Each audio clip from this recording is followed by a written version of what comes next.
This is an article on Richard Peabody's 1931 book, The Common Sense of Drinking, by Bob K.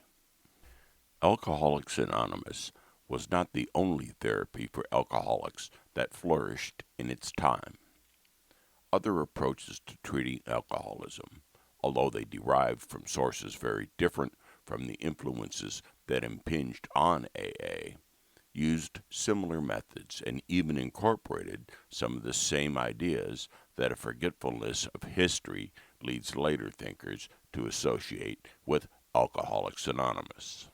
In particular, the approach of Richard R. Peabody not only preceded Wilson's own sobriety, but well into the 1950s was accepted and endorsed by many doctors and clergy, much more enthusiastically than was Alcoholics Anonymous. See Not God by Ernest Kurtz, page 158. Richard Peabody's 1931 book on alcoholism treatment, The Common Sense of Drinking, reached a broad audience that included several physicians interested in the new scientific approach. C. K. McCarthy, Rutgers Center for Alcohol Studies, Silkworth.net. Bill Wilson's personal copy rests in the AA archives and contains this inscription: Dr. Peabody was, as far as is known, the first authority to state once an alcoholic, always an alcoholic, and he proved it by returning to drinking. The rumors of Peabody's return to drinking prior to his death in 1936 supported AA's thinking that there is no cure for alcoholism. Surprisingly, there is little other mention of Peabody to be found in AA's literature. In relation to the Bill's 1937 employment offer from Charles Towns, there is a single brief mention of the Peabody precedent in working as a paid counselor. Peabody, a recovered alcoholic himself, had recently died after a short but successful career as an independent lay therapist, helping alcoholics on a fee basis. See Pass It On, page 176. Perhaps the Peabody influence went unacknowledged because his approach was secular, antithetical to AA's perceived need for pleas to the divine.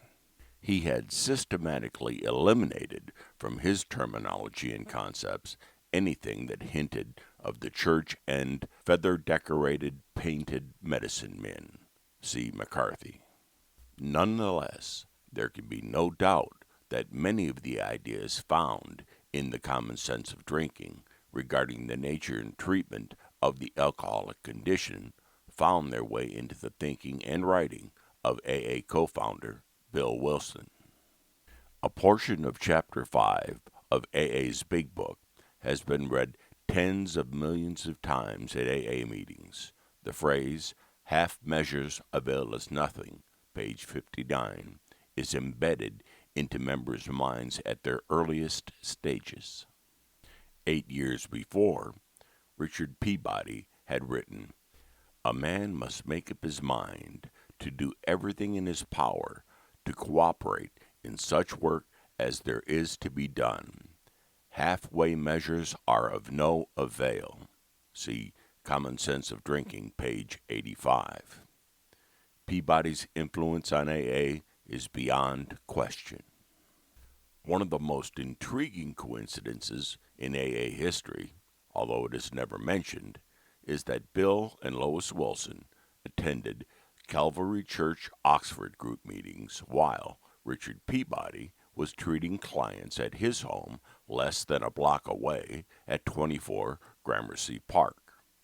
Peabody helped educate his generation of medical doctors about the hopelessness of the alcoholic's condition. He trained other alcoholics to carry on the same work. See New Wine, The Spiritual Roots of the 12-Step Miracle by Mel B., page 117. Chapter: Richard Rogers Peabody. Dick Peabody was born in 1892 into one of the elite families of Boston society. Great-great-grandfather Joseph was a Salem shipowner who amassed an enormous fortune by importing pepper from Sumatra and opium from Eastern Asia. At the time of his death in 1844, he was one of America's wealthiest men. Succeeding generations ranked with the Cabots and Lodges among the region's most prominent families. After attending Groton School, an exclusive academy for the progeny of the well-heeled, young Dick Peabody advanced to Harvard, where his less than stellar performance was attributable, at least in part, to a burgeoning fondness for liquor. He failed to graduate. In 1915, he married fellow blue blood Polly Jacobs and started a shipping business. A booming economy at the time brought prosperity to many American entrepreneurs, but Peabody lost money. In April of 1916, with his excessive drinking being scrutinized by his in-laws, the young man was prompted to flee to Mexico, where he joined Boston's crack militia and engaged in defending America against border raids led by Pancho Villa. By 1917, the young officer found himself in Plattsburgh, the very town where war fever ran high for an even younger officer, Bill Wilson. It is not unreasonable that the two men may have found themselves in each other's company at one of the soirees hosted by the local citizenry. They may have even raised glasses to wish each other good fortune. Or perhaps they met and didn't get along. Following armistice and some additional months of cavorting in the post-war party that was Paris, Dick Peabody brought home a full-blown and debilitating alcohol problem. His wife Polly, who, in his absence, had been involved in a long-term and less than secret affair, made efforts to rebuild her marriage. Unfortunately, she found her husband to be a well-educated but undirected man and a reluctant father. Large promise and poor performance, perhaps. For his own part, Peabody found domestic tranquility to be stultifying dull in comparison to his recent grand adventures. His alcoholism, which had earlier led to disinheritance, now brought divorce, depression, and institutionalization. The summer of 1922 found him committed to a sanitarium, and he subsequently sought sobriety with some desperation at the Emmanuel Church. There, some enlightened clerics were achieving some substantial victories against an historically tough opponent through the use of psychological techniques blended with a surprisingly liberal spirituality. One of their successes had been with Courtney Baylor, who, in 1912 or 1913, began working with them as, in all likelihood, America's first lay therapist in the field of alcoholism. To this point, psychiatry had not yet come to view alcoholism as something falling within its province. Baylor worked with Peabody, and later would have another patient who would play a role in the development of AA. The second client of note was a certain American businessman, Roland Hazard. Following his own recovery, Peabody supplemented what he had learned from Baylor with the study of abnormal psychology and developed his own system of re-education incorporating modern psychological principles. He professionalized the lay therapist position to the point of not telling clients his own alcoholic history, and he totally secularized the therapeutic process. Through the 1920s, he made a very nice living, bringing healing to the sybaritic sons of wealthy families, all while honing his techniques. In 1930, he wrote a book addressing the subject. Chapter: The Common Sense of Drinking. When Alcoholics Anonymous exploded into the American consciousness in the 1940s and 50s, the public and professional perception of alcoholism and alcoholics came to be radically changed. The world was impressed with AA's new ideas on the subject matter, but many of these had appeared in the earlier Common Sense of Drinking, which was, by then, relegated to virtual obscurity. Here are a sampling of quotations from the 1931 book that may have some familiarity to modern AA members. Anonymity. The patient's private affairs can be told to nobody without his express permission. Page 75. Cease fighting.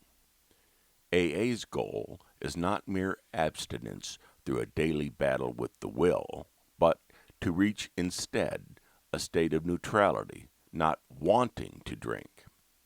A man will usually act according to his desires, if it is possible for him to do so. The mind must be retrained so that in the course of time it ceases to want to drink. When this has been attained, he is no longer in conflict. Page 91. Cucumbers and pickles. Suffice it to say, once a drunkard, always a drunkard, or a teetotaler. A fairly exhaustive inquiry has elicited no exception to this rule. Page 71. The carefree days when the nerves were strong are gone forever. Page 72. This was not an entirely new idea, but it still was an era where compulsive drinkers were commonly being exhorted to drink like gentlemen. Delusional thinking. Before AA, Peabody identified the drunk's persistent notion that this time is going to be different. Page 73. He casts longing looks at a successful career of hard but controlled drinking.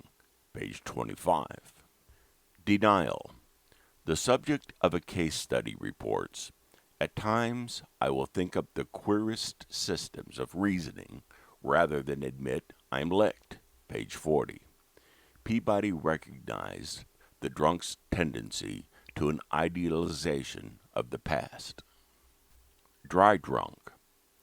The man who was on the wagon may be sober physically, but mentally he may be almost as alcohol-minded as if he were drunk. He's sorry for himself. Page 92. Fear. See causality below. Fitting in. Sober alcoholics are seen as being prone to boredom and feelings of not fitting in, especially in social environments, feeling out of place, tongue-tied, an inferiority complex. Page 41. Hard drinkers.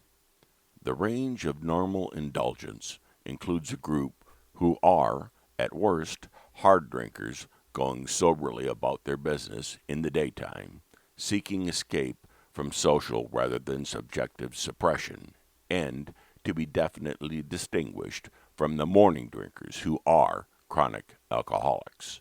Page 4. Hitting bottom. There is nothing so convincing as personal experience, and there is very little use trying to persuade a man who has had an insufficient amount of it. Page 83. Honesty. Once the alcoholic takes up treatment, he must be absolutely honest in giving an account of his thoughts and actions, and he must take precautions against lying ingenuously, rationalizing to himself. Page 84. Immaturity. Alcoholism is a disease of immaturity, regardless of the actual age of the patient suffering from it. Page 107. Obsession/insanity. The alcoholic is often motivated by inner forces of which he is unaware and over which, without scientific assistance, he has no substantial control. Roman numeral, page 13. It seems hard to believe that an otherwise sane person will deliberately ruin his life against his own best judgment for the sake of an immature form of enjoyment, unless he is motivated by a strong, compelling force of which he is unaware and from which he is at times trying to escape. Page 74. Once an alcoholic, always an alcoholic. Suffice it to say, once a drunkard, always a drunkard, or a teetotaler. A fairly exhaustive inquiry has elicited no exception to this rule. Page 71. Psychic change. Peabody's therapies produced an educational variety of psychic change. The complete change of heart can only be explained on the grounds that the effects of persuasion and suggestion were accumulating and that had been opened by analysis. Page 77. Restless, irritable, and discontented. The victim is caught in an increasingly vicious cycle. Acute, nervous hangovers, remorse, feelings of inferiority, then drunkenness again. A sanitarium may check temporarily the outward expression of this state of mind, but the inner urge continues to exist. Page 7. Self-diagnosis. As with AA, whether he wants to stop drinking or not is most decidedly his own business. If a person thinks he can drink, let him continue to do so. Page 68. Selfish program. A man must be impressed with the fact that he is undergoing treatment for his own personal good, and because he believes it to be the expedient thing to do. In other words, he is doing it selfishly as far as the guiding motive goes. Page 87. Surrender. Peabody's ideas regarding surrender closely parallel AA's Step 1.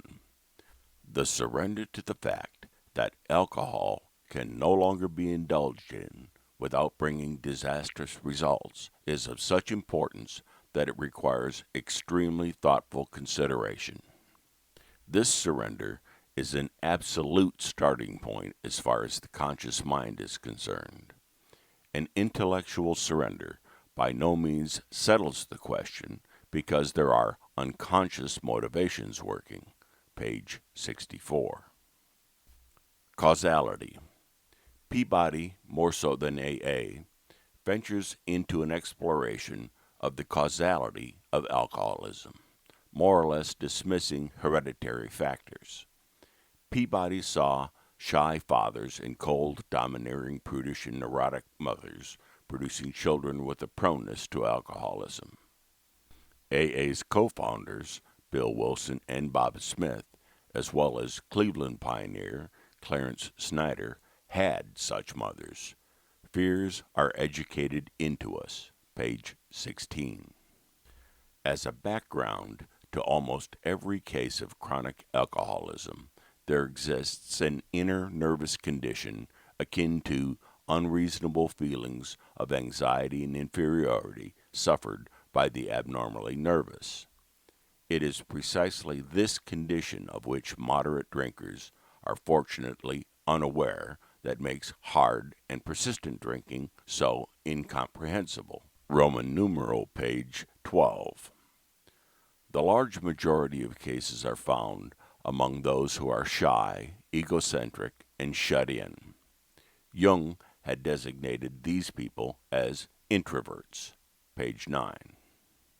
He further makes the point that the group designated as pathologically alcoholic comprises persons from all walks of life.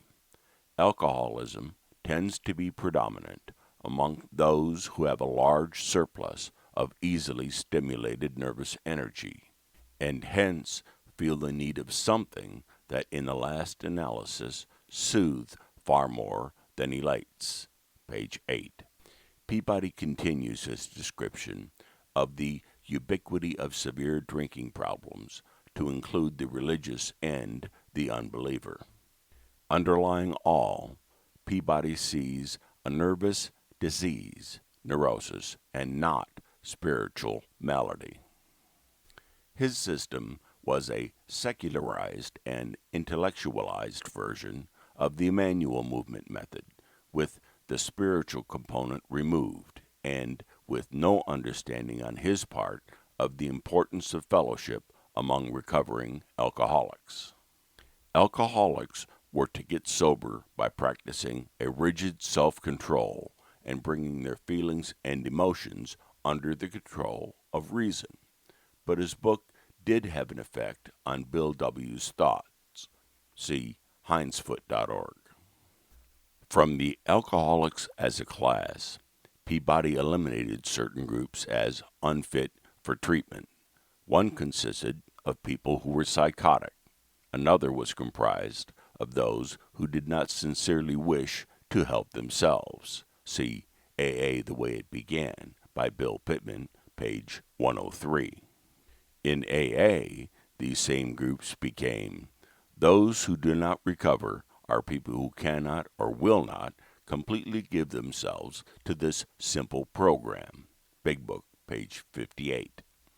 AA views alcoholic drinking as insane, as did Peabody, who went to some lengths to further convince his patients that continuing to drink was stupid, inexpedient. The treatment of the alcoholic was based around Courtney Baylor's ideas of surrender, relaxation, catharsis, and suggestion.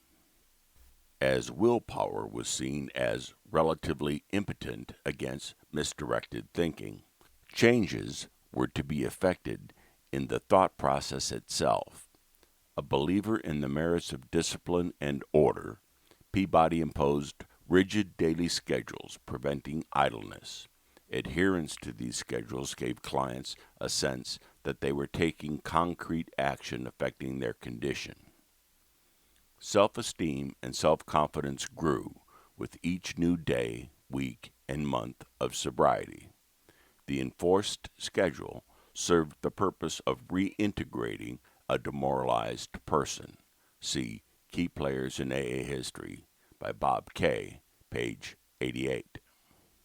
Len R., the longtime AA member interviewed by Catherine McCarthy, was a patient of Baylor and two Peabody method therapists during her beginning efforts to find sobriety. But Faye's success came only when she found AA. Her observation just about says it all. They, the Peabody therapists, had many wonderful ideas, but they didn't have the magic of AA. See New Wine, page 125. For some, the magical missing element would be seen as spirituality. For others, it would have been fellowship.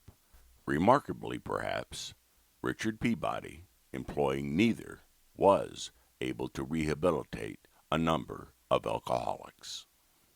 About the author, Bob K. Bob K.